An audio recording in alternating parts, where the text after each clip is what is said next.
All right, I had to just click because... Hello.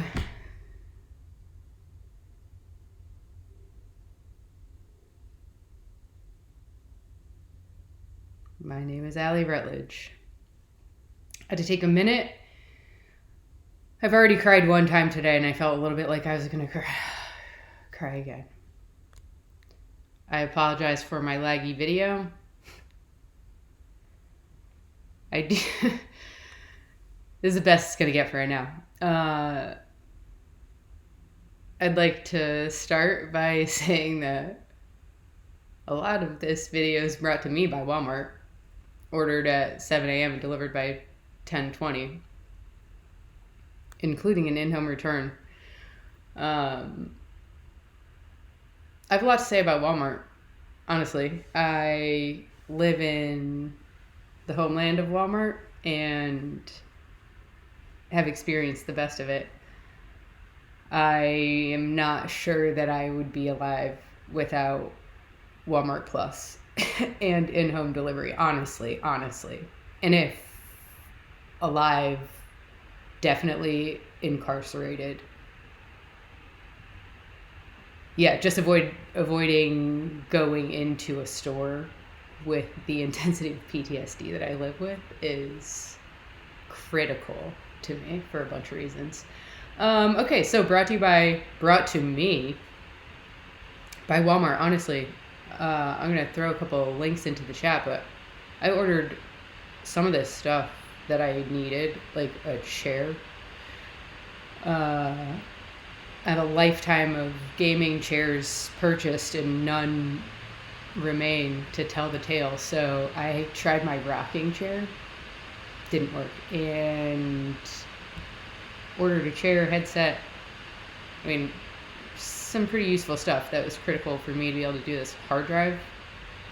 I have a tiny little MacBook that's barely limping along, hence the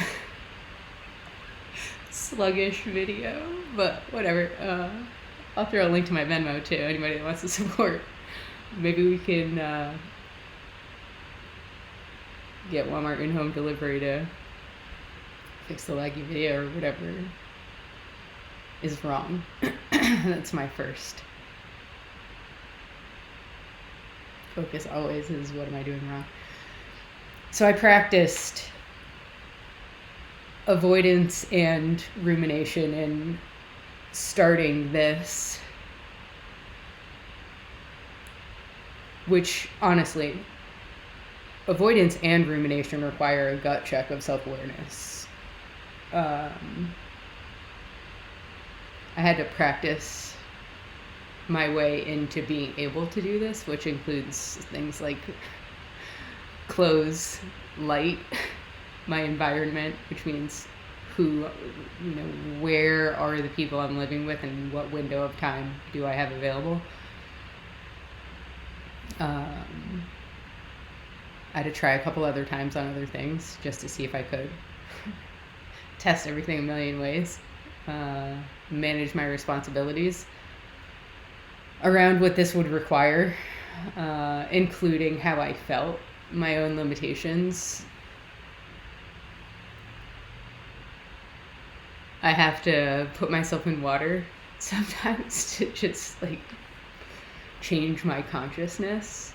I also like to put my feet on burning hot things like hot rocks, and I have an outdoor area that is conducive to that practice. Changes something for me. And I have lupus. I have Raynaud syndrome, so hot is Sicilian. I'm a lizard in the sun, a lion in the sun.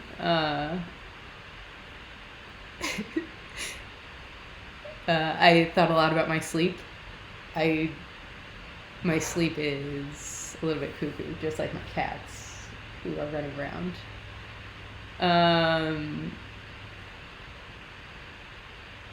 Yeah, and I have a vacation to come out of this. Like, an important part of my practice of just surviving with, I guess, what can be considered, or what is clinically considered PTSD and suicide is a disciplined practice of everything, and knowing my limitations has been a real practice in survival. And if I'm going to push them by watching this video again, I need to make sure I have a soft landing and a safe landing. And I've learned that to have a vacation out is that's what I'm motivating myself with, to just get started, is thinking about my vacation out, which is to pretty much sleep the rest of the day. And I sort of mentioned this a minute ago. I have 2 dogs and 3 cats. They're siblings. This is kind of a run around time of the day. So it might be active. There might be barking. The sound in the video suck. Welcome. Welcome to my home. This is a lot for me to manage. I'm just talking. I'm just riffing. All of my responsibilities for the rest of the day are handled. I have a call at 6 p.m. I have an alarm set for 5:45. I've done everything, including all of my fall furniture cleanup. All the way down to the litter box is scooped, the floor is vacuumed. My life is a practice. I have 3 cats. I can manage owning 3 cats in 10 minutes a day. And I can't, I don't want to know if I can manage having 3 cats in 20 minutes. So I don't skip a day, I just do every single day. Everything's done.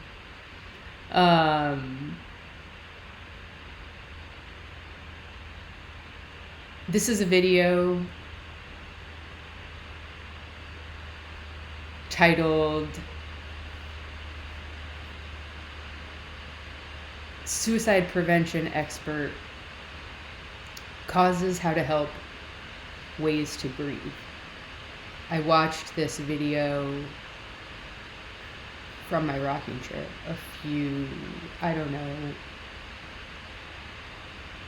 days ago, and took some notes on it. And at one point in the video, I knew I had to do a little more than just taking notes about this.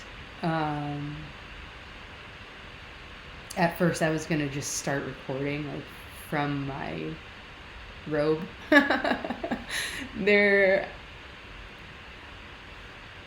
Moral injury is coming up a lot lately. It's been recently named in the DSM-5 in their Z codes, and I took a little bit of a deep dive into moral injury, and it's really interesting. My mental health was determined largely in part to an acute moral injury. Puppies. That's how good my dogs are. Pets are also a disciplined practice.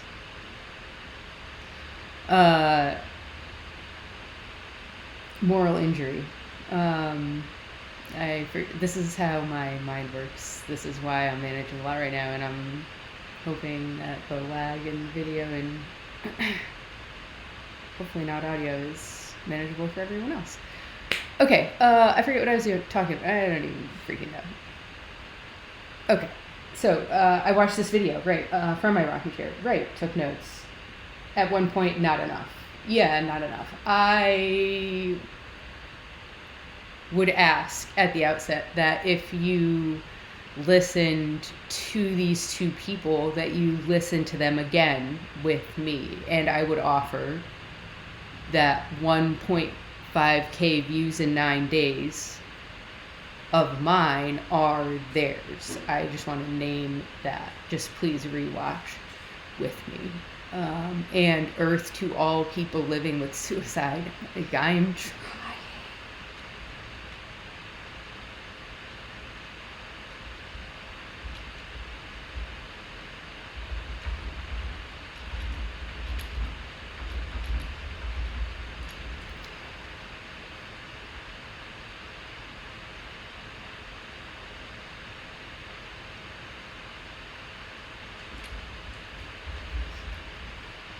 That's a root. Animal companions are really important. For me, cats were an important addition. For me, cats will not stay with a human being that doesn't have a regulated nervous system. And I love when my cats are with me. And so it helped me develop a disciplined practice of being able to just calm myself down in an instant. And sometimes they make a little bit of noise to try and get into a closet. If a door is slightly ajar, there might be food inside. That's what my pets know. So anyway, welcome to Allie Rutledge's Alternatives to Suicide Prevention Expert: Causes, How to Help, Ways to Grieve. This is going to be my reflection in response as a person who lives with suicide. So I guess I'm going to start by taking a deep breath. I should have given a content warning.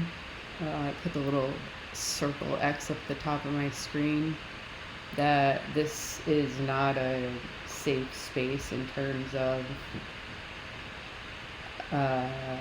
trigger warnings. Like, that's not something that I exist for. I just speak openly and ask that if there's something that you're uncomfortable with, that you stop listening. I'm happy to take feedback, hopefully with the understanding that this is from my perspective. I don't say anything that causes someone else any kind of harm, including nervous system activation, so that's certainly not my intention. Yeah, I'm gonna wipe my nose, I'm gonna cry, wipe my eyes, I'm probably gonna drink water, and I have no idea how to mute, so I'm not gonna risk muting myself.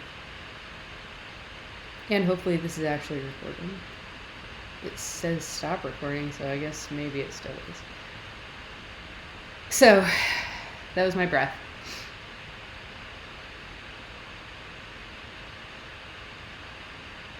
Yeah, I mean, as I was thinking about doing this, I try to give attention to and appreciate the impact of lighting, like certain functionality, things like that. It has to look and taste a certain way. And I get it. And I'm just a person. And I'm equal as one to each other one. That makes me feel a little bit limitless. So here I am.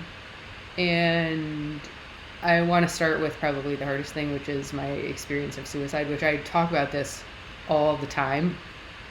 And I'm completely comfortable talking about it with everyone, but maybe not talking about it with just like anyone. And by that, I mean the people that are closest to me, like family. I don't just like talk to my family about this. That would be like a violation of their boundaries, I think, at this point.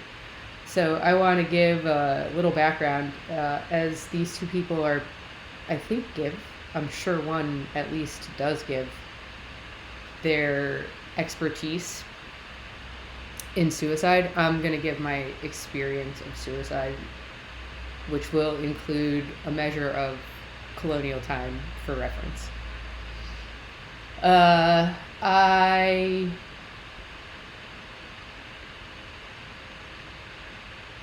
had found out I had hip dysplasia when I was 35 and had bilateral PAOs,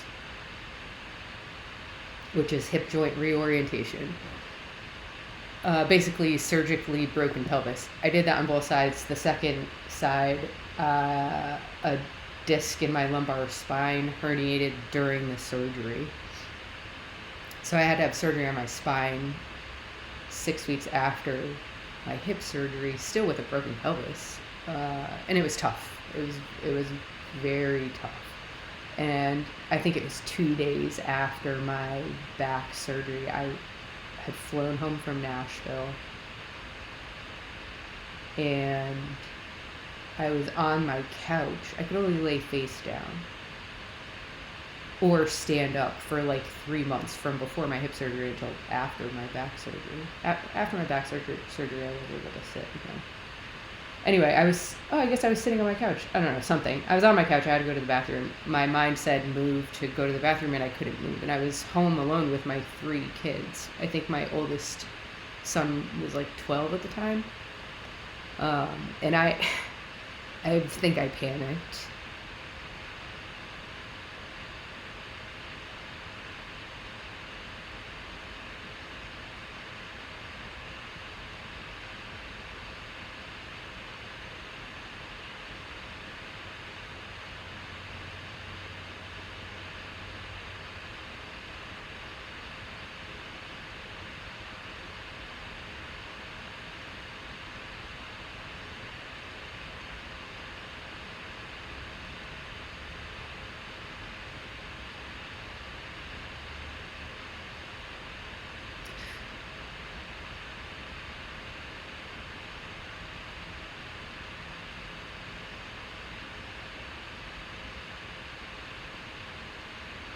That scared me. I know it scared my kid. I scared my kids. I just knew there's no way I could do my life if I was paralyzed. I wouldn't.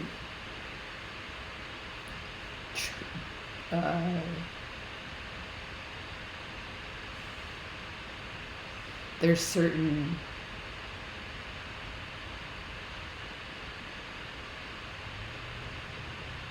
there's a certain capacity that I need to function as a mom to. Anyway, yeah, it scared me, and I don't know how long it lasted, but I was like, I would not be able to do, I cannot do this. And then my oldest son got me up, we went to the bathroom, everyone helped, it was great. Everything was fine. And I don't know that I would have even remembered that happened, except I tattooed "Never Stop" on my arm. I was still on crutches. It really must have scared me. I don't remember it now. I only remember it because I told the story because I have the tattoo. Yeah, my kids don't even know that in-depth level of the story. My right ear is ringing so intensely, it's fluctuating. So if I'm primal, reacting in silence, that's what it is. Ringing ears. It's the worst. It makes me shake a little bit. Makes me feel like I'm gonna barf. Okay, so my experience of suicide. Let's talk about that. Yeah, so I had that flash of, that was December. I can't believe all of the animals are missing that squirrel. Felix got it.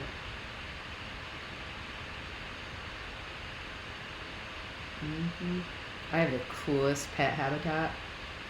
I thought about camming my pets for money. They're fun to watch. Anyway, I understand some clinical terms that I hear about. I don't even want to say what they are. Some have 4 letters. Some are all a buzz. Especially as it relates to mothers and children. I don't know. Anyway, so my experience of suicide, yeah, my mind was different. I had this acute moral injury May 2nd of 2022, and I made a conscious decision that my life was something that I couldn't survive. And I just like stopped trying. Like I just simply stopped trying. And I don't know how I survived that. Like I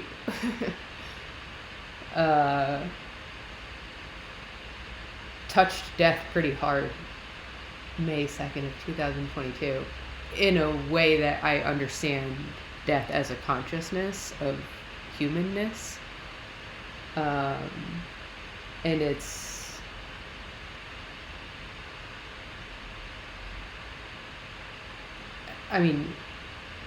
I could let my mind, it's something I want desperately, and it's nothing at all for me. Nothing. Infinity of nothing. It's just nothing.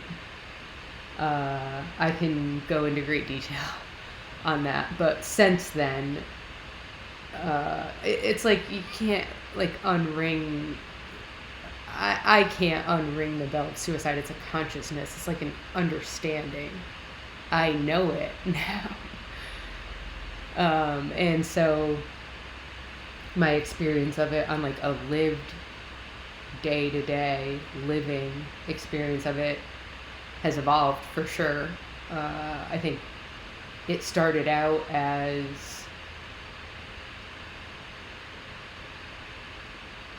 thinking I couldn't survive something, preferring to be dead.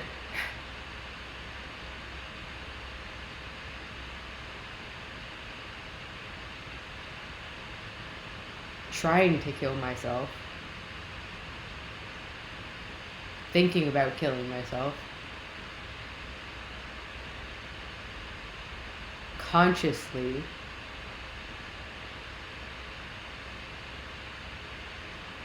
trying to kill myself one time, the last time.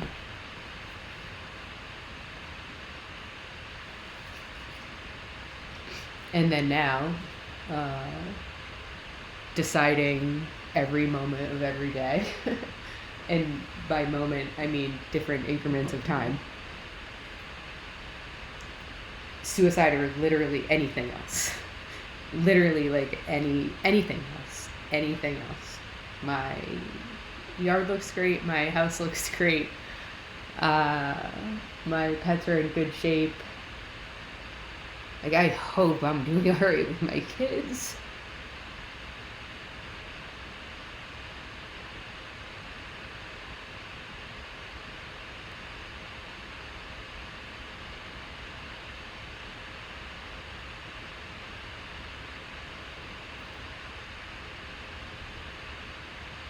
Yeah, and a lot of this for me too is nervous system activation. So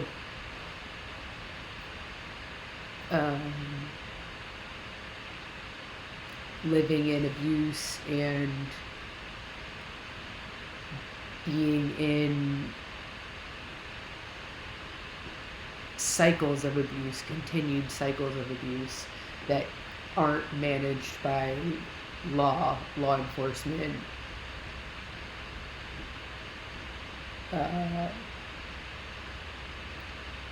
outside intervention, just a historical, many decade cycle of abuse. It's, it doesn't just stop. And that has been tough on my nervous system, to have a constantly activated nervous system. And it's not something that would be safe to medicate out of.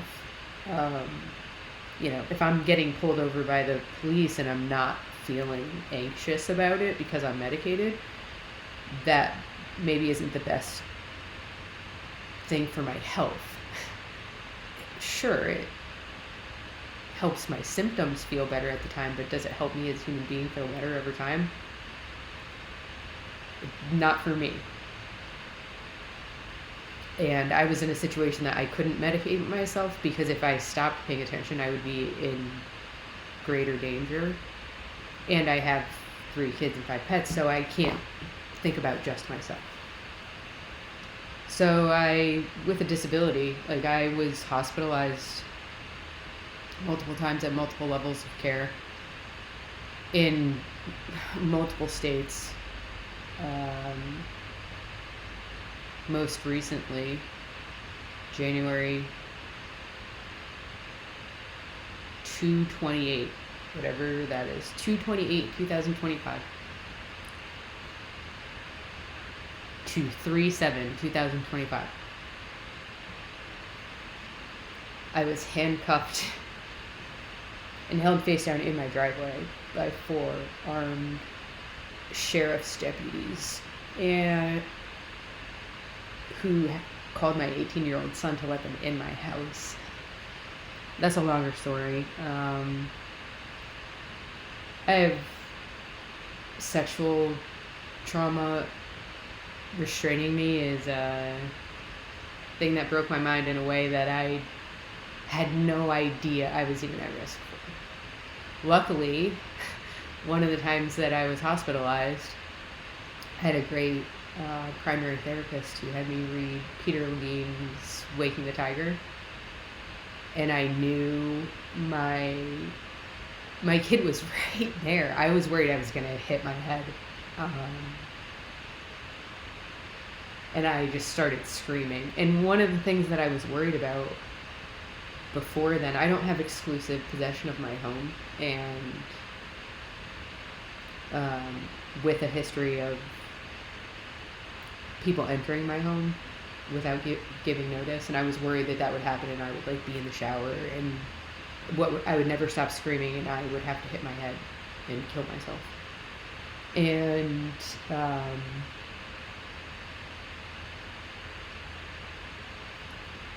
I walked out of my home, which is out of my garage, basically, the doors at the door, and was immediately handcuffed. And I just started screaming, and I was worried I would never stop screaming, and I eventually did. I don't worry about that anymore. I know I will.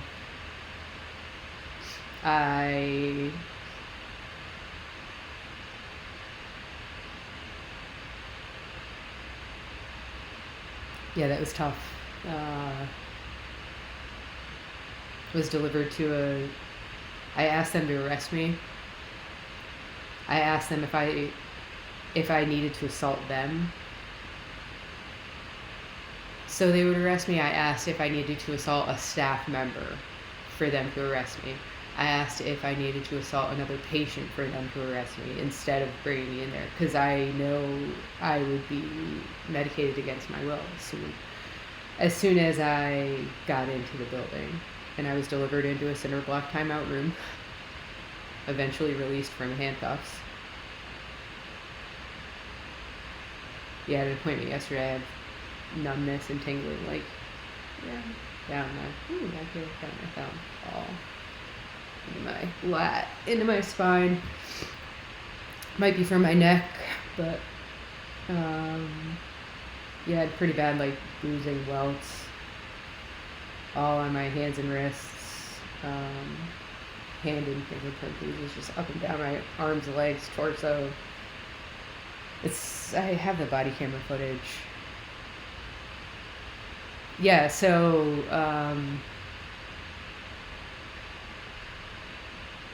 I've been through a lot of care that did a lot of harm, objectively, as recently as the neuropsych evaluation that I had done over the summer. So back to real life, which is I'm a single mom.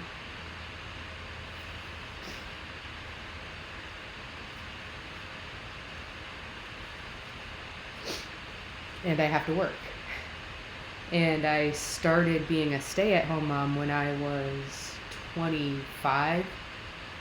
And while I qualify for disability, I'm not eligible to collect disability for a couple of different reasons. Number one is because I didn't work enough years to be eligible. Most people understand disability as a payment to be made. In reality, a disability is diagnosed by your doctor and qualifies for compensation under certain criteria. And I wasn't really leaving my house. Brought to me by Walmart. It was tough to drive. My kids were driving me everywhere. My middle kid is a great driver. She had her learner's permit, and was like, my kids were driving me everywhere. Ketamine infusions, like, yeah. My nervous system was just like constantly ding, ding, ding, ding. It was like, it's tough to survive. And that's not really what medicine is focused on. It's like trying to like get rid of my symptoms when meanwhile I needed to be out of abuse and like out of like just a crazy environment that was not healing at all, including the care I was receiving.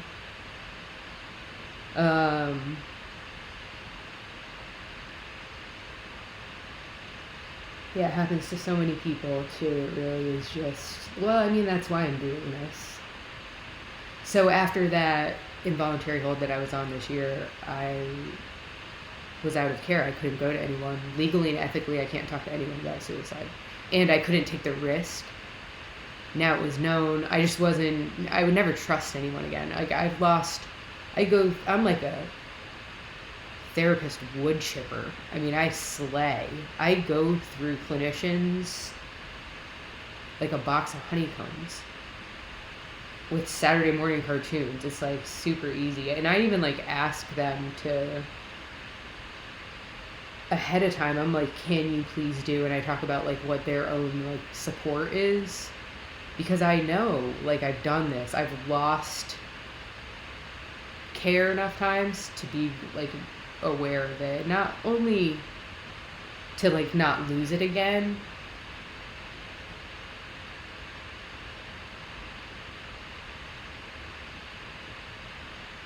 Yeah, for a lot of reasons. I mean, there's a lot of grief in that too. And then now I would be clinically termed treatment resistant, failure to launch.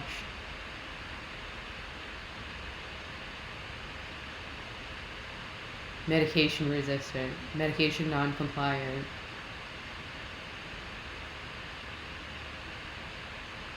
I've had to go back after I had that neuropsych evaluation. Everyone was telling me to go to the ER, go to the ER. I mean, everyone. Psychiatrist, neuropsychologist, LCSWs, general practitioners. A general practitioner refused to see me because they didn't have the resources to treat my symptoms because they were so severe from PTSD, from... Really, the neuropsych evaluation did a lot of harm. 4 hours outside of my house. The objective realization of like the damage to my mind. They show me 50 pictures and I'm supposed to remember them. I'm like, no freaking way. And I cheated on the results too. I always wear my sunglasses. So I stopped trying to remember, and I closed my eyes and paid attention to where his hand touched the paper and how he said 1 or 2, and I knew the answer with it. I did 7 in a row, right? And I was like, I have to stop cheating. So I opened my eyes and tried to remember again. Like, the test is dumb, and it says my intelligence is impaired. I'm like, my intelligence is depends on who's judging, because like to me, I think like ability to adapt is. I mean, what's the goal? To survive? That might be number 1 then. And my mind does weird stuff. And like, I have stuff, like that's what's weird about that May 2nd, 2022. Like, I have stuff after that I never had. It's like Jason Bourne. Like, I know things. Like, I lived through things and I'm like, I have no idea how I know this. I just know it. So it's real weird. That intensifies suicide for me. Yeah, I sense that involuntary hold I've found the most space from suicide in communities of people with shared, like, lived and living experience of different things: hospitalization, suicide, abuse, animal companions, loss, grief. And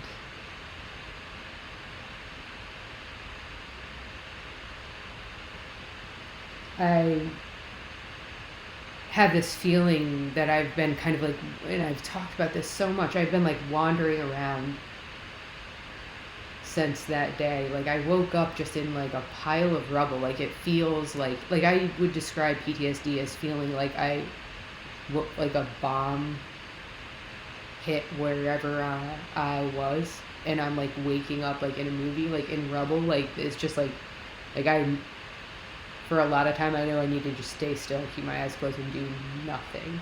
Like, that's what it feels like. And then when I open my eyes, I'm like, whoa, closing the, like, a lot of survival for me, I would get things down to a binary decision. Like, I can remember thinking to myself, I'm either going to open my eyes right now, or I'm going to keep them closed. Like, I'm either opening or not. I think I spent days on the deck of my cabin not. I was really fortunate to have that. Like, I am an entitled person living with suicide. I am entitled. Big time.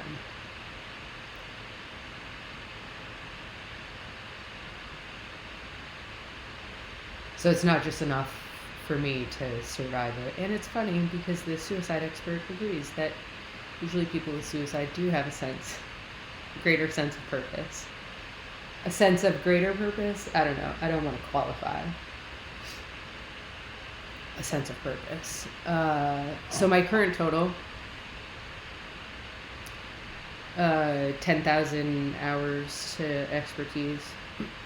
Right now I'm at 29,934 consecutive hours. Of suicide, I spend between 90 minutes to whatever this is equal to. 60, 120, 90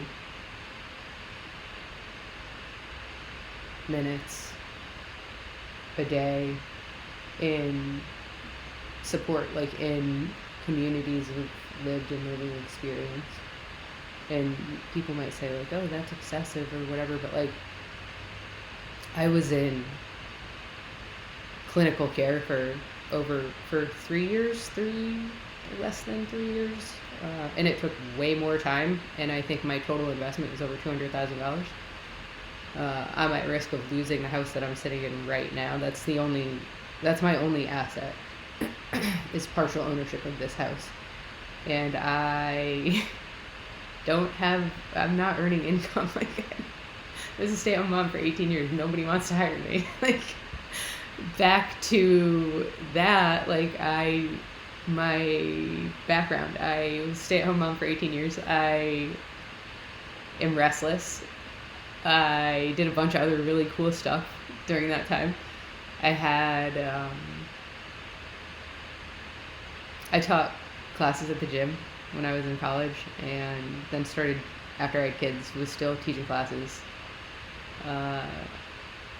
Started personal training, ended up having a USA Triathlon high performance team, youth and junior Olympic development team, which is still in existence today as Triple Threat Racing, or Triple Threat Running, or Arkansas Running Club, Arkansas Track Club. I don't know. Anyway, I'll try and find their link and throw it in the chat too. But yeah, it was awesome. We got to work with great coaches. I learned from an Olympic training center coach the difference between a good coach and a great coach is a great coach schedules recovery first, which I think is really good insight. Yeah, and that's kind of a foundational thought to a lot of what I do now. Anyway, so from there, that was taking a little too much time. Chasing that dream down with 3 little kids. I had at the time 0, 2, and 4-year-old. I was also racing for my own pro carded triathlon and like training like 15 to 20 hours a week. It's like so fun. It was so fun. Until it was not. And I learned how to build a website. I mean, I learned how to do everything. 501c3, like, we did it all. So I started a company building websites. And it turned out to be for small businesses across the whole U.S. Like, it was great. And lived through COVID.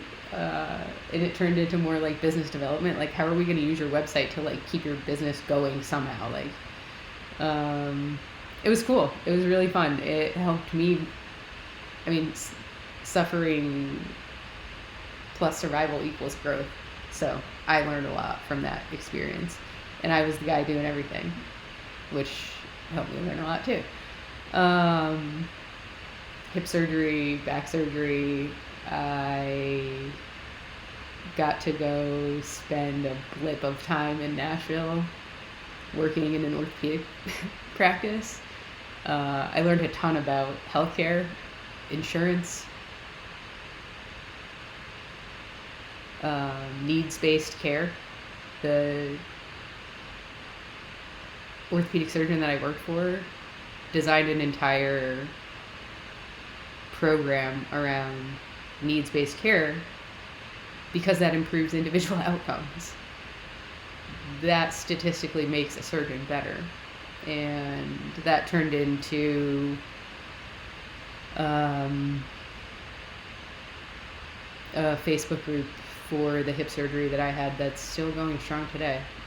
International providers are on there, family members. The hip surgery that I had, it's really, I would say, from like my own experience of it, was like a year-long recovery. I needed equipment, I needed a care team. Yeah, it was kind of tough. Anyway, we had this nice Facebook support group that's very active, and I think it's a great space that's just kind of an open forum to repeat and keep the information updated. I think, patients might be more up to date than other surgeons, was my experience of it. I don't know how surgeons communicate, but I do know from speaking to MDs in other areas of medicine that oftentimes the communication is way behind the science. Patients aren't really suffering at that disadvantage because of these things like Facebook groups and alternatives to suicide meetings. So yeah, that was like kind of a long story about my experience of suicide. I'm gonna go get another drink of water and take a commercial break. Come right back. All right, enough about me. Let's hear from some suicide experts. So I think, yeah, I'm gonna just start with this. So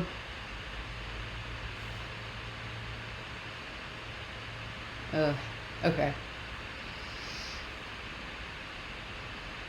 I was happy to write my comments in my own chat until I got to one part of the video. And I'm going to just read out loud what I wrote down as a quote.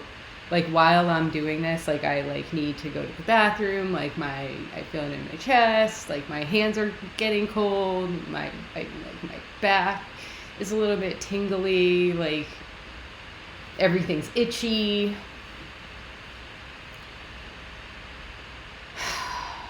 This is at 1 hour, 1 minute, and 5 seconds. So let's get to this video. Let's just get to this. Let's talk about the video for 1 second. This is Dr. Ali Matu. I hope I'm saying that right. And I have a name that was mispronounced for my whole life. And that's important to me. So if I got that wrong, I apologize. And I will pay attention as soon as I hear it.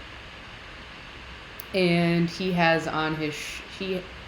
Dr. Matu has 351,000 subscribers, and this video has 1.5 thousand views. It was posted 9 days ago. And it is verified. It says, from a mental health professional licensed in the U.S. Learn more about how experts define health sources. Okay, and Dr. Matu has Dr. David Jobs on his show. At 1:01:05, Dr. David Jobs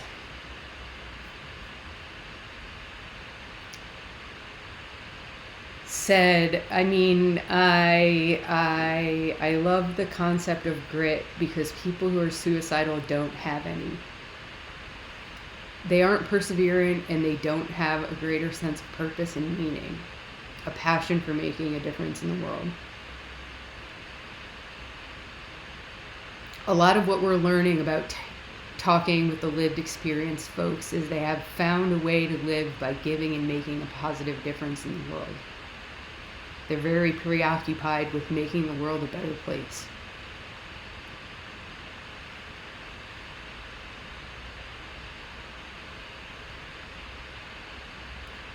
So I think on that driving force of taking my sunglasses off, recording my audio and my video is that. So I'm just gonna start it, and I'll pause, and I'm gonna take my time. Welcome to stay, welcome to leave. Thanks for coming. Doesn't really help that much. 130 Americans will die this evening by midnight by suicide. 50 of them will be severely depressed. And there are, of course, millions of Americans who are depressed and never have a trace of a suicidal thought. It's a bad idea to kill yourself when you're suicidal. You can always kill yourself later. Wouldn't it be better on your dying day to know that you turned over every stone? The single best thing someone can do is ask, are you feeling suicidal? Are you having thoughts about hurting yourself, taking your own life? There's nothing more protective than that we can literally do than make the environment more secure. Dave, that question has been probably the single most important question I've ever asked someone who is suicidal. If I can solve this problem, then I think I can save a life here. I'm psychologist Dr. Ali Matu. Along with suicide prevention expert Dr. David Jobs, in this video you're going to learn the exact words to say if you're concerned someone might be suicidal. You'll learn what to secure at home to reduce suicidal risk, what actually helps reduce suicidal thinking, why suicidal thoughts aren't just depression, and how to grieve without blame. It's a practical, compassionate, and evidence-based conversation. Everything is timestamped so you can jump to exactly what you need most. Now, I recorded this 2 years ago, so yes, I look a bit different. Perfectionism kept me from sharing this video with you. A comment that I noticed was about that. I didn't share this 2 years ago. And the person commented that they didn't notice the difference.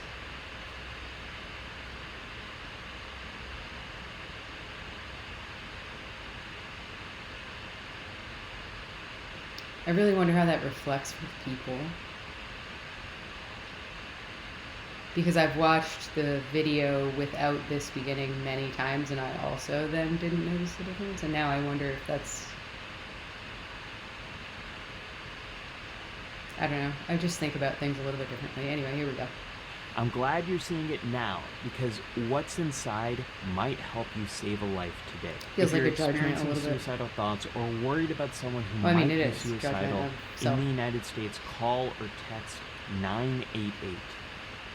I would like to say, hang on, because I want to get it right. I really want to get it right. One moment, please. I would like to say that Antidote LLC is centered in consent and harm reduction, opposed to carceral care, and averse to clinical language. Talking about suicide does not cause suicide and can help prevent suicide. That is not what I was trying to find. This is. Antidote does not support calling 911, 988 for suicide. There's a link in the chat to support for people that are living with suicide. 988 is a resource that if I called twice, law enforcement would be at my house, and that would probably be, I don't think that's something that I survive long term. Maybe acutely, but like then that's it for me. Like if I am in a locked facility and like not enough of me comes out to be able to function adequately to live my life, like I just won't survive what I'm left with. So 988 for me is a absolute no, huge risk, like definitely not. I have an emergency plan in place with each dispatch that could potentially touch one of the places that I would reside, that if anyone calls at all to do any kind of risk assessment, wellness, welfare check, that dispatch will call me as they're on their way.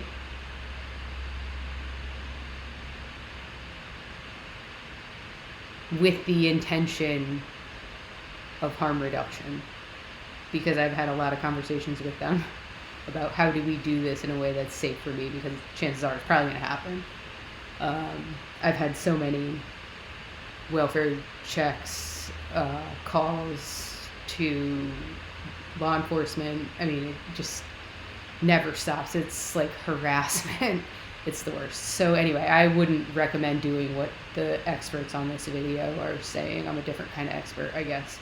Expert of my own experience would say, one more time and I'm dead. International helplines are linked below. The topic of suicide is one that people, not only clients and patients, but also therapists, clinicians, researchers, it's a topic people don't like talking about. And it's a topic that... That's interesting to me too. He said that, I wish I knew exactly what the words were. The list of people that he listed out, topic that nobody likes talking about. I love talking about suicide. I think I already said, my short-term memory is impacted, but I think I said 90 to a number of other times per day I'll talk, when I'm not on those calls, I'm usually on LinkedIn talking about suicide or writing something down somewhere about suicide. I love talking about suicide. So speak for yourself, homeboys. raises anxiety, and it's a It raises topic your anxiety, that there's lowers a lot mine. of, It raises your anxiety. It lowers mine. So I need to talk to different people. Both points of view are valid. Don't own me, clinician. Let me be with people whose anxiety also gets lowered by talking to me. a lot of unknowns out there. So I just want to get started and ask you, how the heck did you decide to dedicate your career to this? I got into this, Ali, by I kind of backed my way into it. I had a less than stellar college career. Realized I wanted to become a clinical psychologist, and then realized I didn't do the things that are required to become a clinical psychologist when I was in college.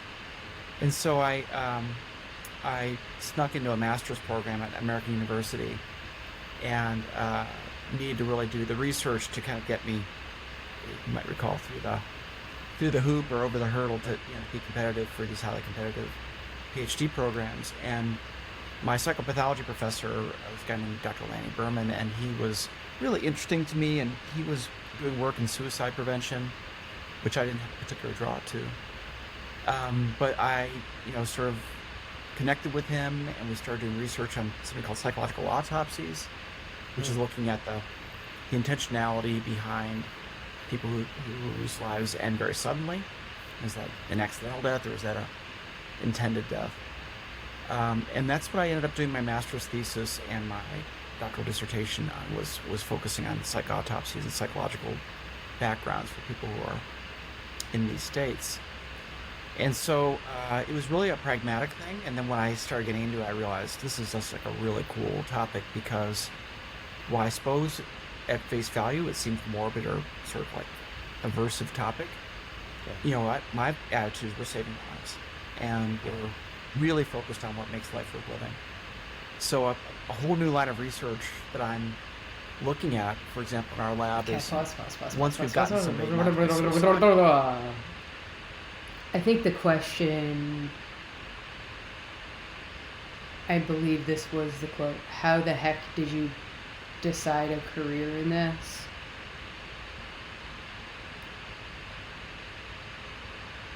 Really lends to perpetuating stigma and shame around suicide.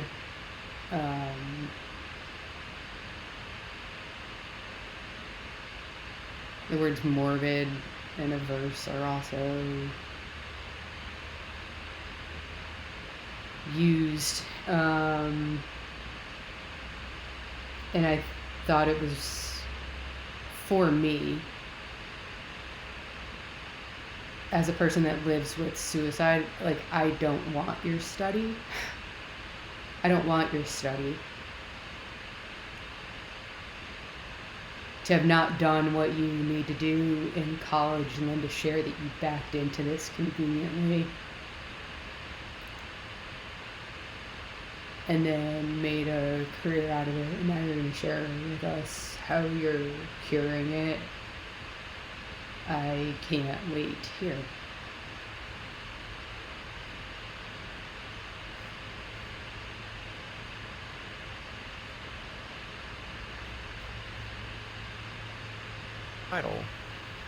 Which we're pretty good at doing, intervention that has been developed in my lab. How do they leave suicide behind? And so that gets into a discussion about purpose and meaning and what makes life worth living. Marsha Lindenham was one of my mentors in research, and she's the developer of a very prominent.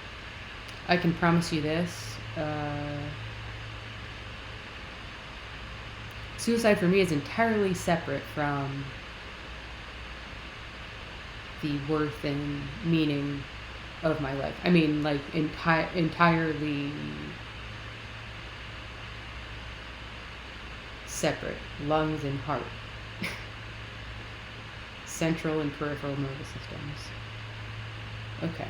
An intervention called dialectical behavior therapy, and she rolled out this idea of the importance of a life worth living, and we're now studying that and what's around. So 40 years in, I'm passionate about this, because we're really making a difference in the world, and the difference actually is a life and death one. Yeah. And as you said, there's a lot of clinicians who are just terrified of this topic, and we'll just get rid of these patients by putting them in the hospital, and that's probably not helpful in most cases. There may be some exceptions, but I would argue that the most common clinical response to a person who has suicidal thoughts is to give them medicine, and medicine doesn't really help that much. In this case, with ideation and behavior, and hospitalizations, which are very brief, and probably, depending on the case, more harm than good, frankly. Okay. That's in writing on the screen. More harm than good. Probably more harm than good. And with probability, more harm than good. Statistically shown to be doing harm for people living with suicide is hospitalization. Statistically shown. What happens in a locked facility is you get locked. You get injected with medication, atypical antipsychotics, and benzodiazepines, brain chemical altering pharmaceuticals. I have days of time that I don't remember. I have feelings in my chest that remind me of things I don't want to remember. And I have witnessed and hear all the time about unchecked institutional abuse.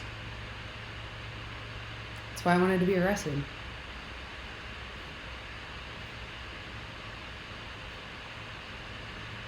But we can talk about probability too, I guess. I think the statistic is something like 70% of the people that get discharged from these facilities who were admitted for suicide end up dead. It's like something dumb like that, and they're doing this. So, this suicide expert agrees. Medication does nothing, hospitalization does more harm than good. Perfect. Heard. Because there's not enough suicide-focused care, which is sort of my focus. You started to study in your master's program under this professor psych autopsies and understanding what happened. And it seems like at some point you developed this passion and this understanding for this. What was that process like as you were starting to develop this understanding of why people die and whether it was an intentional acting? I started working in a medical examiner's office at Walter Reed National Military Medical Center. So it was the medical examiner's office for the military. And they were, these are the folks that in the military would certify manner of death, which is natural accident, homicide, or suicide, or undetermined death. And at the time, there was a lot of debate around psychological intent and suicide. And so I did a very simple study for my master's thesis with case studies of equivocal deaths where the intent was not quite clear, and we manipulated the presence or absence of psychological information. Move this forward order. If you live in an Arkansas zip code and have 0 DUIs in the last 5 years, listen Hey, carefully. that's me. I was an insurance agent for 30 years, and what I'm about to tell you could save you up to 80% on your auto insurance. Here's what the industry doesn't want you. And lo and behold, when they had the psychological information, it completely changed how they certified the death. So it seems like in that time, people were not factoring in this information when they were understanding someone's death, which makes me think in that time, we had a very poor understanding of suicide rates.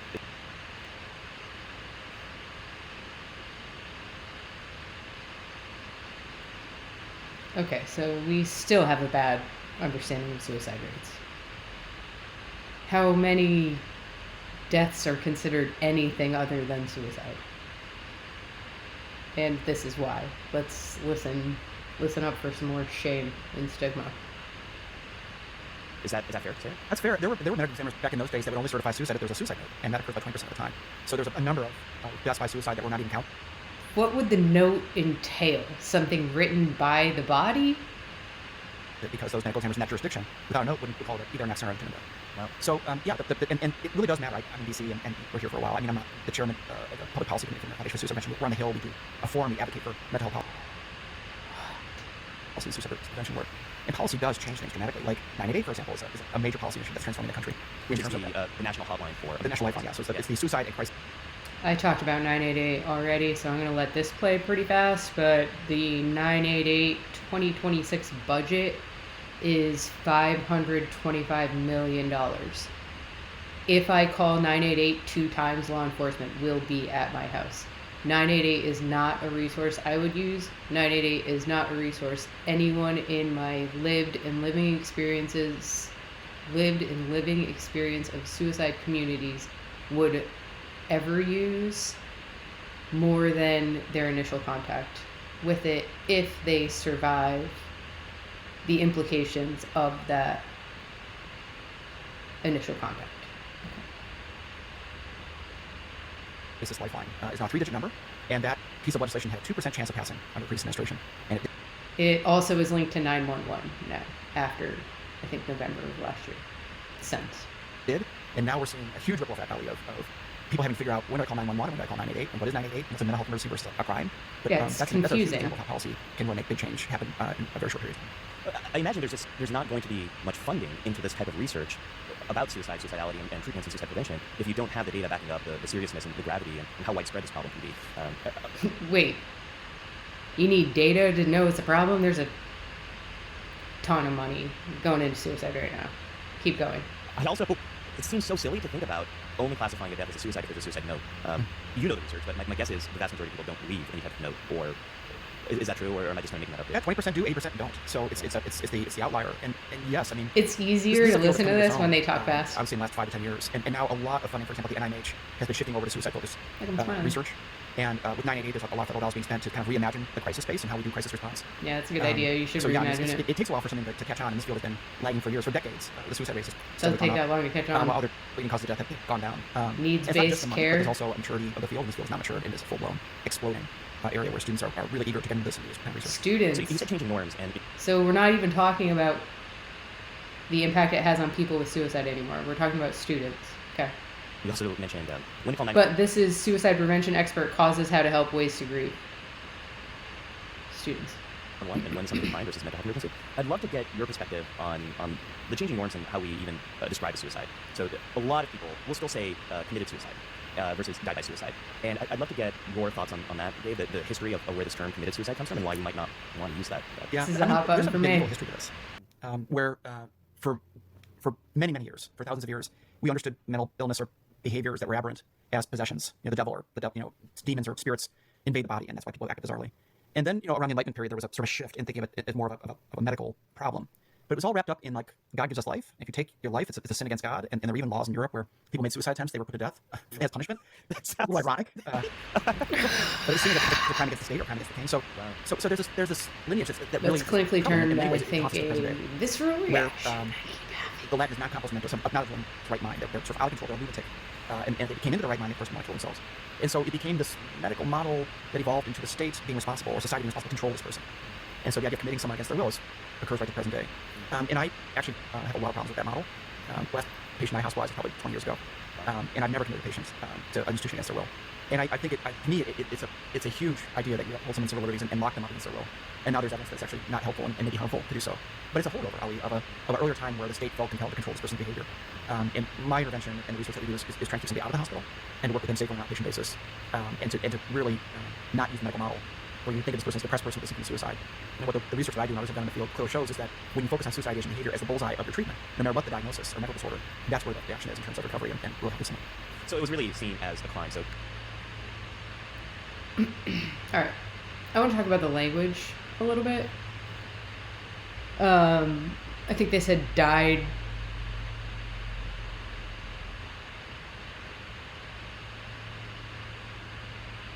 Committed suicide.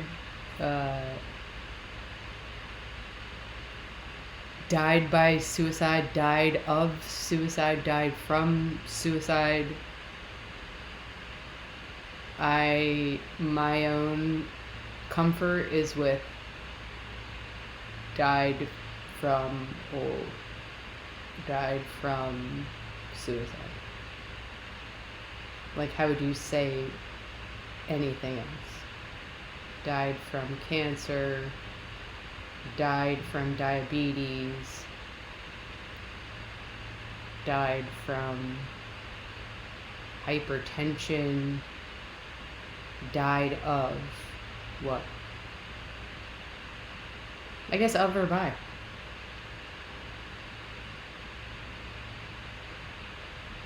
I really have a problem with the word suicidal, the word ideation, and together, suicidal ideation. One of the Jason Bourne ways that my mind works is I'll walk into a room and my mind finds a way. Like, I know immediately how to end my life in any room that I'm in. All I need is a wall or a floor. I manage that.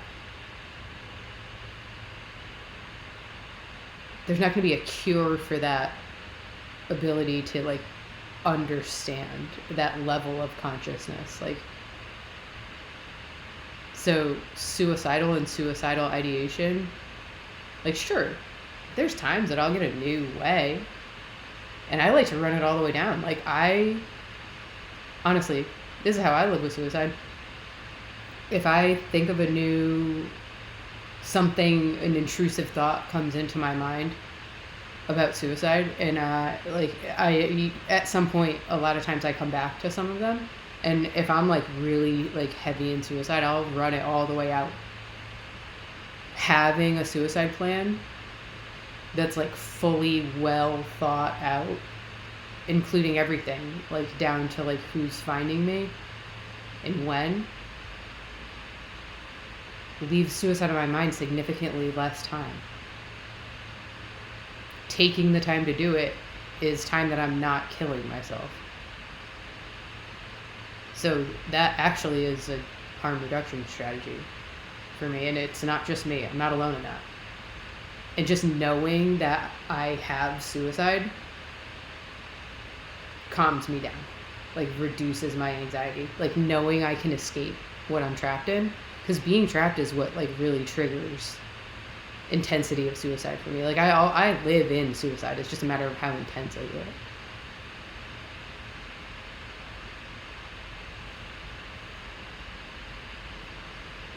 Watching this video makes it more intense, honestly, for me. Like, I had to be ready for this. Like, I have to be careful. Listening to this. Committing murder, committing suicide. Yeah. Those are pretty much on the same. It criminalizes it. So really, committing suicide is a vestige of perceiving it as a crime against God. Yeah. How should people talk about it if someone has lost a loved one, friend to suicide? Yeah, please how tell should we us. explain that to You tell How us. should we share that? The language that we would recommend in the field is that they died by suicide, and that they suffered in such a way that they Somebody has consumed lost them. someone. And that's really hard because there are people left behind. We don't have And people language or always care about toxic. how we should talk People about always somebody feel that's like living they with could've it. done Just something how do we different. talk about the people who have Mount lost sales someone objections from it? with this book. I just got my black book of questions in the mail. Confusing to me.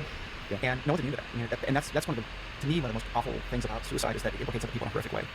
And a lot of times for the decedent, the person who took their life, there's this thing called perceived burdensomeness, that they'll be better off though. I'm such a problem in my family's life, in my marriage, for my kids, that it's my suicide will be a gift for them. And it rarely, in my experience, ever is experienced as a gift. It's usually experienced as a tremendous, irreparable loss. That thought of burden, that's a word that I have never heard in any lived or living experience communities. Like, I've never heard someone say, I'm like such a burden on the people around me. That's a projection that's put on to people with suicide. Which means that is how we feel to others. That's another word I wish would go with suicidal ideation.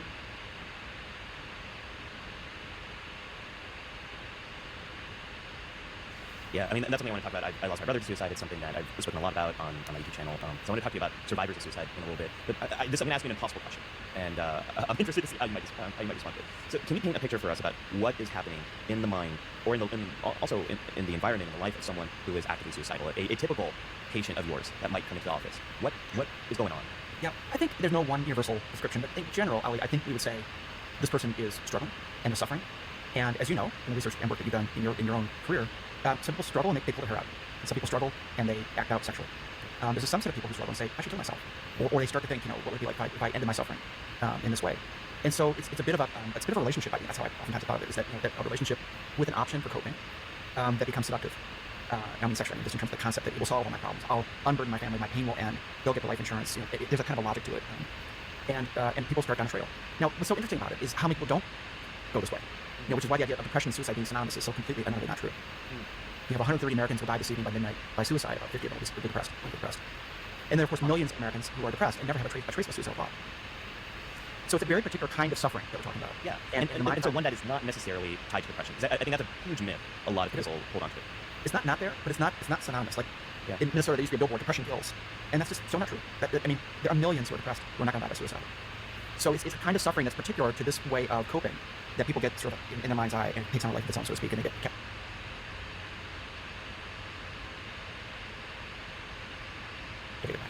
So it seems like there's many different pathways then to this way of thinking. I mean, I work with Okay, so this is inside the mind. That was the original question from Dr. Ali, is what is going on inside the mind of a person who's actively suicidal. Inside the mind of this person that's living with suicide is always like suicide or literally anything else. Right now I'm doing this video.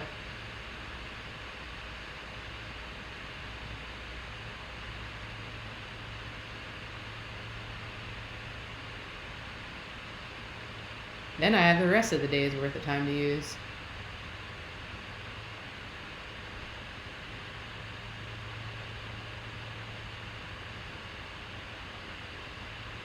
For society that in a mental and behavioral health care is firmly behind not practicing codependence, and everything that's being said here is codependence. Burdening, unburdening, life insurance. Suicide is me. I am suicide at all times. the people who had OCD and were reaching a point where they had it for so long, they're so overwhelming, and it consumed so much of their life that now suicide seemed like a good option for them. And again, no depression there. I've worked with people who have, they were doing just fine, and then they had too much alcohol one night and attempted to take their lives and wake up still alive and wondering what happened, how did I get from there to here? So what are some of these pathways that might lead someone to this way of thinking? Again, many and varied, but a lot of pathways implicate intervention. So you mentioned alcohol. People that are picked up for a DUI and may attempt suicide, take their lives, and lock up. It's a circumstance that they find themselves in where their life is over, or as they see it, they're impaired, and they might think, I'll never get over this. So lethal means safety is a big focus in the intervention space around, especially access to firearms, because they're number one in our country for the method choice. So there are circumstances that come together. Edge and I used to talk about like the perfect storm of how pain and stress and agitation kind of converge in a moment to spark a behavior. What sparked in my mind at this point is obviously this suicide expert is in his home. I hope I'm using the right pronouns. And like, look how nice it looks in the light and everything. Like it looks really nice. And I thought to myself about these questions, about the resources, about the education, about the students, about the survivors, about the money from 40 years of a career, and about how that opportunity doesn't like, sometimes for some people suicide is like a comfortable bed or someplace safe. But like, we're not really talking about that much. It's like, how do we make a life worth living? Like, that's kind of I hate this word, the E word, but that's like an entitled perspective on suicide. And to consider it like mental illness, I didn't pick this. I would never pick suicide. And it is for me, it's an understanding that I have. Surviving suicide is radical acceptance of it. And when I realized that it's forever and it's not temporary, I was like, the intensity of suicide for me. And so to be like constantly try to be like cured of it, that's exactly what gaslighting abuse feels like to me. It's like really confusing, really, really harmful, and definitely not healing at all.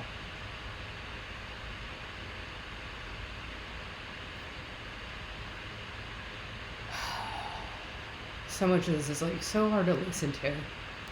A lot of us think that psychological pain is pretty much a key ingredient, and then hopelessness comes into the mix, and then they just say it's a bad idea to kill yourself when you're suicidal. What it means is you're not thinking cognitively flexibly. When I hear that, I just have to try not to hear it. I just have to try not to hear it. I have to try not to hear it. You're not, you may be, sort of limbically dysregulated and upset, and your prefrontal cortex and frontal lobe are not as engaged as we would otherwise want them to be. So, so there's biology to this. So I biologically live in unbearable psychological pain, access to legal means, a constriction in thinking, lack of problem solving, lack of being able to. If you take away my chords, strings, and charts, I'm still gonna have suicide. Including teenagers, and a lot of them are caught up in, again, saying this descriptively, they're caught up in the drama of suicide, that this is something they connect with others around, it becomes kind of a way that they know themselves and they find comfort in it. And so there's just a lot of different pathways, but a lot of it is rooted in pain, and a lot of it is a kind of problem solving that has a dead end. So it seems like people are in a situation where they're suffering in a way that their ability to deal with that suffering Is overwhelming. it's not working anymore. And if all of these different pieces come into play, then they might be really at risk. There's one time in my life where I did feel briefly suicidal. It was actually I'm going to pause really quick. He talked about teenagers, who I think that's most often the only people that are studied in terms of suicide studies. I think suicide studies are statistically insignificant. The sample is pulled from people in care. That automatically impacts the reliability of the results.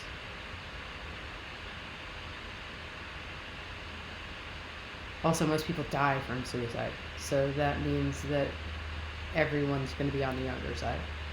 And if you're only asking younger people that are new to it, you have skewed data. The risk of anyone living with suicide coming forward is known immediately, and then you'll never capture that data again. Let's hear about Dr. Ali's experience with suicide. when I was in grad school. And fortunately, I had a good therapist. But what was happening is I had these two dissertations. I had the first that didn't really do so well. I'd been working on it for, 9 months or so. There was a deadline coming up. It became pretty clear to my advisor and I that I wouldn't meet that deadline. I remember. Yeah, I started crying in her office. I felt like everything was falling apart. And I started to question, am I ever going to get out of grad school? Is this it? Is it over for me? And that was the first time where I had these thoughts of like, well, maybe it'd be better if I'm not here. Now, those thoughts didn't last that long. But they were there for that day, and it was where my stress was really high. I was feeling hopeless. Yeah. I also, I don't think I'd been sleeping well for a while. Yeah. So it felt like this other state of consciousness where Right. it didn't last long because I had a really good advisor and I had a good therapist and I had a partner who was very supportive. So those pieces sort of brought me back. And I lost a brother to suicide and didn't want to do that to anyone else. Didn't want anyone else to feel the guilt and suffering that I went through as a result of losing him and how much I miss him. Yeah.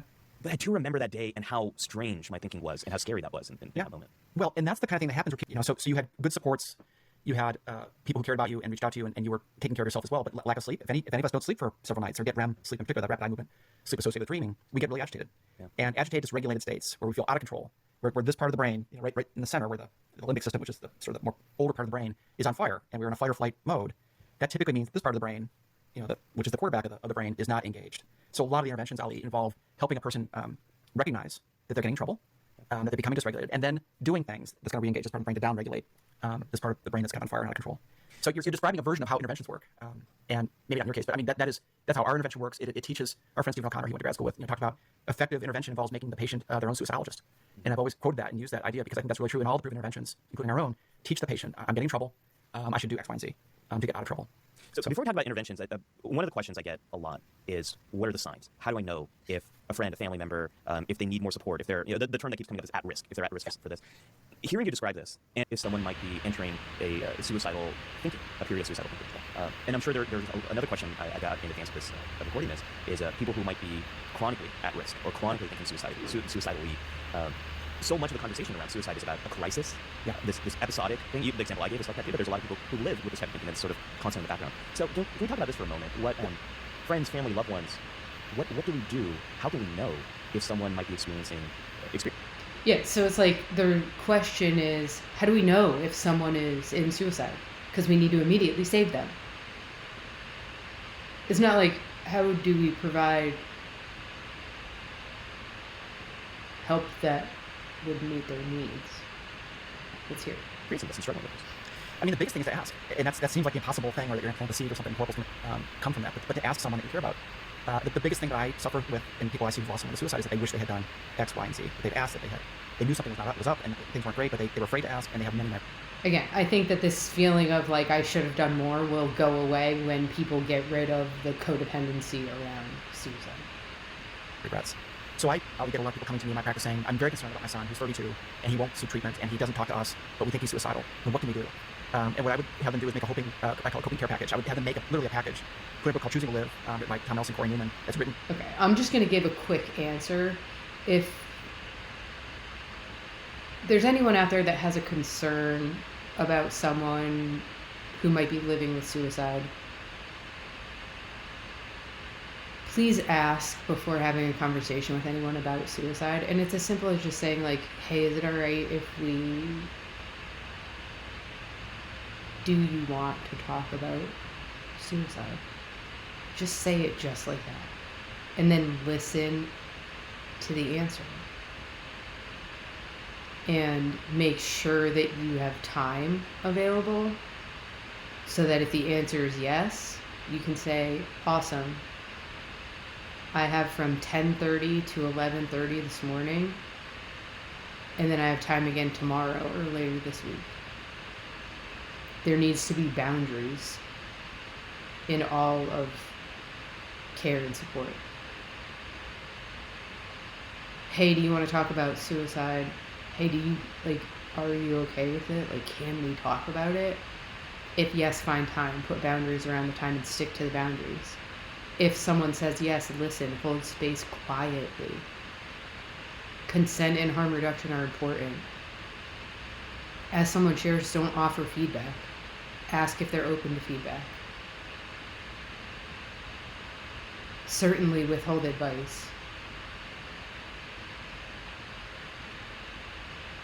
It's impossible to understand someone's experience in a conversation. I would keep that in mind in all conversations about everything, but especially suicide, because of the importance of consent and harm reduction. And certainly don't offer any interventions or resources without asking, please. And I'll put the resources that give me space from suicide into the chat. Let's hear this, though. For people who are suicidal, and put in resources and put in letters of love and concern, and then give that to that person so that they physically gave them something that would perhaps get the attention of this person who's struggling. But you can't make somebody, who's adamant against getting treatment, make them get treatment. I don't think, and I'm not a fan of mandated treatments or court-ordered treatments because it just doesn't work, and there's literature clear on that. So again, I mean, the goal is not to help the person with suicide; it's to get them in treatment. The treatment isn't statistically significant to do anything to help it. Okay. So now this one, Stacey Frieden, a professor at University of Denver, has written a book for people. It's by Harbinger Press. It's back before for it. It's called Caring for Someone Who's Suicidal. And she's just got, item after item. Caring for things to do, someone what to who's say, what not to say, suicidal. what What to about do, the what people resources that are are, what living we with know. suicide? It's a beautifully written book for people that are concerned about people who are suicidal. That's So I good, can't though. recommend That's that good. enough. The ideas are wonder sound how in terms that of being book direct is. I'll about have to look at it. it. Not avoiding the topic. Honestly, securing the home. If firearms are available, secure those firearms, lock them up. So there are very concrete things that can be done both environmentally and then in person with that person to intervene. And I really, and then the hard part is, and this is really hard, is that the common response is to put somebody on medication. I would argue that instead of locking up firearms and medications, there's a conversation first, because oftentimes just the act of making that kind of a drastic change and losing that sense of autonomy intensifies suicide. And take away one means there's a million other. Take away my chords, strings, and sharps, and I'll find something else. Suicide over time equals that. Great for impulse control, yes. Conversation first is what I would recommend. If harm reduction is actually what you're going for. And or have them admitted to a hospital or taken to the emergency department. And all three of those common responses are not necessarily helpful, and sometimes they're unhelpful. Agreed. And when I talk to journalists, and when I talk to people in the field, and when I talk to patients and families, they can't believe the hospitalization of 3 days or 5 days or 6 days. Patients made their way It's in. magical thinking. It's not somehow miraculously what they typically get is medication, which doesn't really work for suicide risk. They go to a couple of groups that they don't find especially helpful, and they sit in the day room and watch a lot of TV. And I hate to be Debbie Downer, but I mean, hospitalization, with exceptions, are mostly not that helpful. And you've now removed this person from their home, from their family, from school, from work, and now they're officially a crazy person because they got hospitalized in a psychiatric unit. Now, mind you, Okay, so I think that's important. They're officially a crazy person in a psychiatric unit. Especially with an involuntary hold, there's court proceedings. That's on my permanent record. I was put on an involuntary psych hold because I terminated care with a provider. The work that we were doing was pushing me farther into suicide, in that provider's own words. I couldn't do anymore. I was not particularly close to suicide the day that I was picked up. And I have no idea how I survived that. I sometimes wonder if I'm still in my driveway screaming and this is just like what I did in my mind to make it, and I'm still there. That would put me in a locked facility with a bunch of atypical antipsychotics into my system. Instead, I just build websites and record videos. You can do interventions that actually are effective. We just published a paper in Germany about our intervention as an inpatient experience, where we showed after discharge, suicide attempts were dropped in comparison to control treatment. So that hospitalization could be made more effective.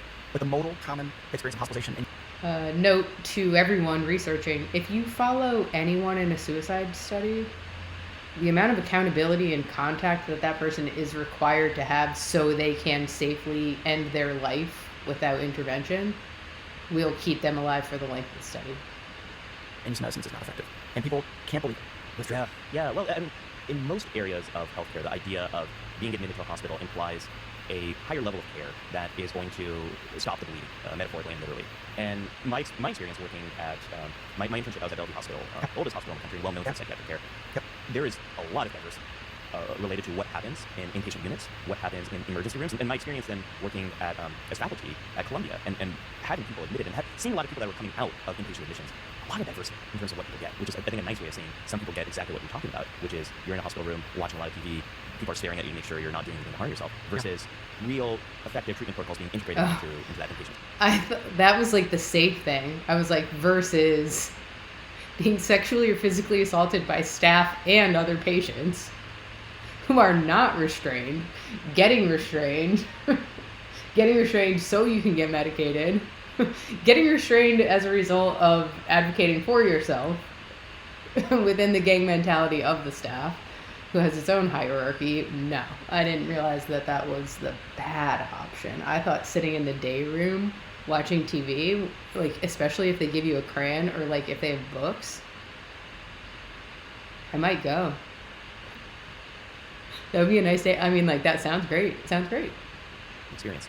Most people assume that a hospital experience is going to be providing more effective care than some of the things that you and I have witnessed. There's not even a therapist there. There are places where people get decent care, but the modal experience is very minimal. And they're mostly about getting people out the door. So I did that. No, pause. They're mostly about keeping people until the payer stops paying. Here in Washington, it went on an inpatient unit. And they're mostly about filling beds. Did a demonstration. And they're full. Beds are full. Version of it. And it was a medical director played the patient that they just discharged a previous week or two ago. And I did my thing, pretty good at this. I've done it for a long time.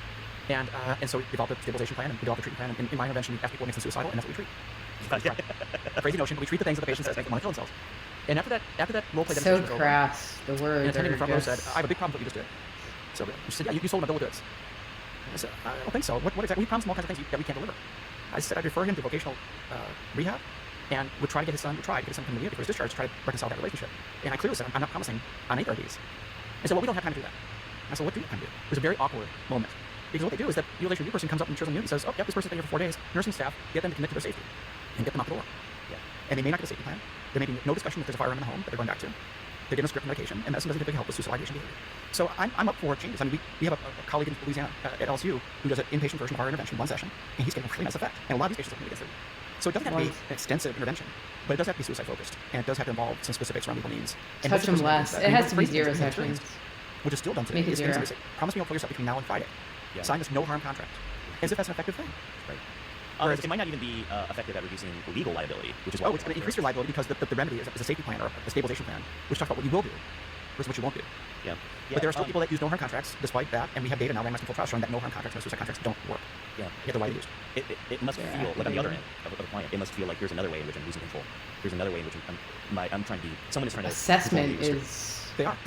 Activating in terms of intensity of suicide. They're bossing you around and they're intimidating you in the same way they want you to say, so they can write down a chart thinking that's protective from malpractice. You mentioned firearms a lot, and there are a lot of methods that people might use to kill themselves. But you're mentioning the importance of, in some situations, you want to make the home safer.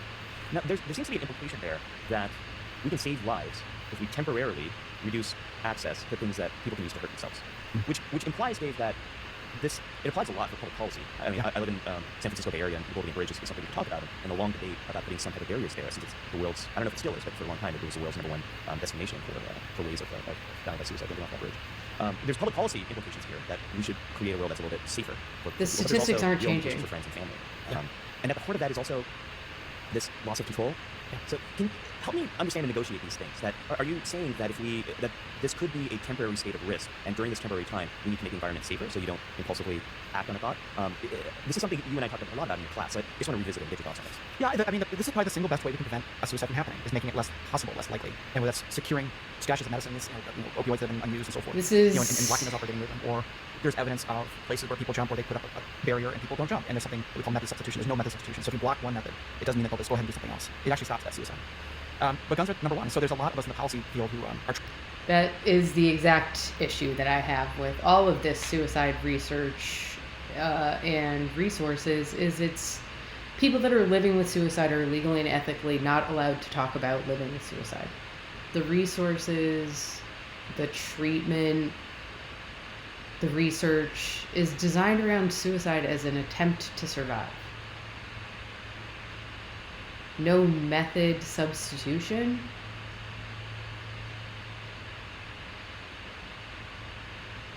In what period of time?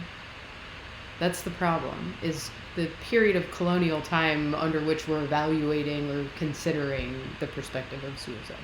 Trying to work with gun owners, firearm owners. There's actually research that shows that firearm is less I wish I turn could off go for the faster than the through term gun. this.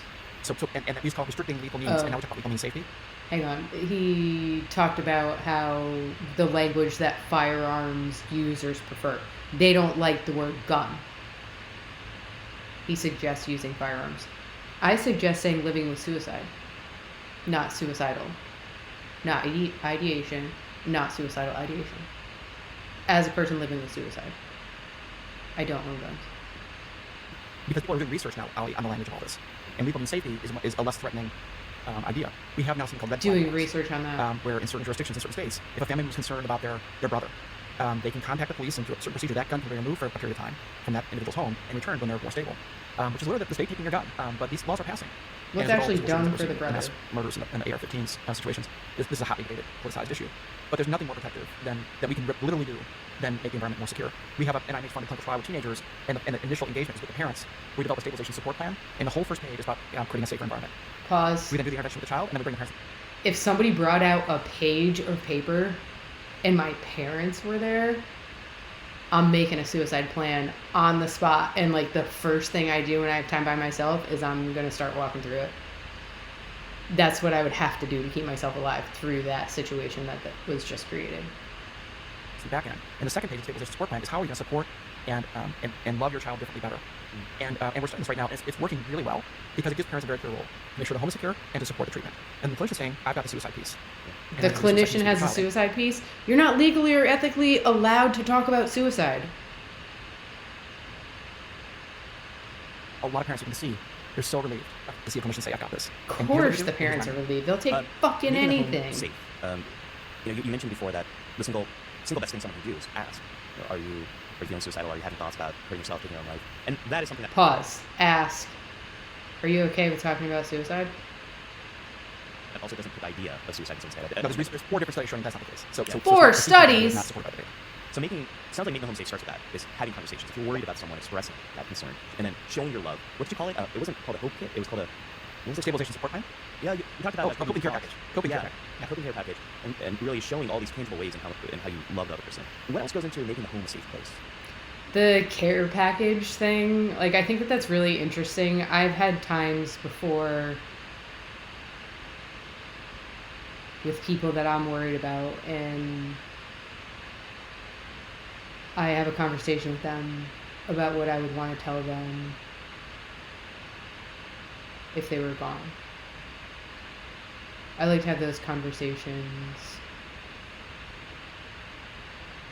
before the person's gone. And I think that's kind of what's behind what he's suggesting is done. I think just anything that you can think of that could, I hate to say it, but that could be potentially used for self-harm is made secure within reason. A wall? So most families have to have knives in their kitchen, but I mean, depending on the situation, you might want to sort of stash those away within reason. But car I was a discharged. teenager took off the car and crashed into a tree. I mean, ropes. I was discharged from a locked facility and came home and started using a chainsaw. And yeah, a car. Like, I had a therapist that was encouraging me to drive when, number one, because of my nervous system, I shouldn't have been driving. And I was on the highway. And number two, A car is a delivery method to infinity suicide. Whatever. The therapist, you So know. reports that are just sitting around When the you garage. be in and your we will 50-minute literally, session. in the stabilization support plan, literally go through every possible legal means that never even occurred to you. I was in a forensic case years ago of a couple whose son Oh, that's shot himself great. with a gun that the parents bought during their honeymoon in the Caribbean. Go through with the person living with suicide even more lethal means. Just send them to the group, please. Like, this is maddening. Just send them to the group. Just send them to the group. If they don't want that, we'll find something different. But like, this is not. This can't. That was sitting in a cedar chest in the back of the closet. They had totally forgotten that. He found it and he took his life with it. So, one of the things that clinicians can do is kind of walk the family, or the parents, or the spouse, or the loved one through. If you thought about this, if you thought about that, to make the home We're environment. spending all the time doing and then this. Why what don't we do a lot we of times is walk we'll put through pictures, with the person in the that's bathroom of your reasons to living live with suicide? on your mirror, so you see your favorite niece every morning when you get up. Yo, if my she's right there. fucking So mirror we'll do got reminders decorated with like that, shit or that I somebody's didn't using power expect, depression, I'd probably hit my head on the glass and kill things like myself they with actually the shard.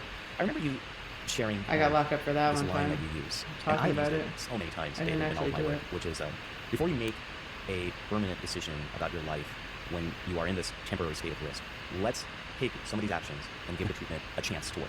Yeah. You probably say Okay. a lot better than I do. Pause right here. I want to talk about this for a second. A temporary solution to a permanent problem. Is that what this saying is? A permanent solution to a temporary problem is how suicide is described. A permanent solution to a temporary problem. PTSD for me is not gonna get better. I mean, I have a neuropsych evaluation that confirmed it. I had to go back for additional testing. I am gonna be my kid's responsibility, and I have to at some point. My kids know I'm not gonna live institutionalized. We've already had those conversations. I'm gonna need care when I get older. I have no money. I can't support myself now.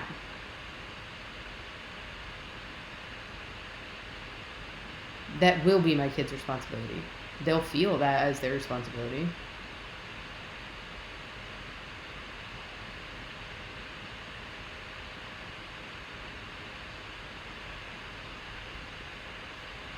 So, not every problem is temporary.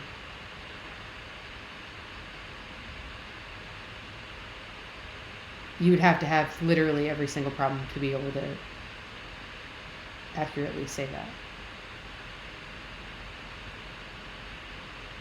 I can't continue to lie to myself and tell myself PTSD is a temporary problem. Suicide's a temporary problem.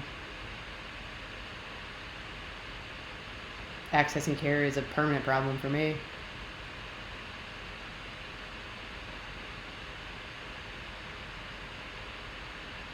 Walmart in-home delivery ending. That'd be a problem. App going down, temporary problem. I'm not going to kill myself over that.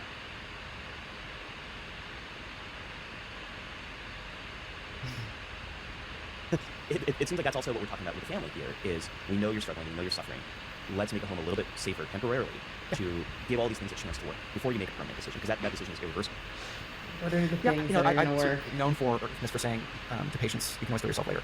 Yeah. Which is true. Oh my God. But as a licensed provider, if you're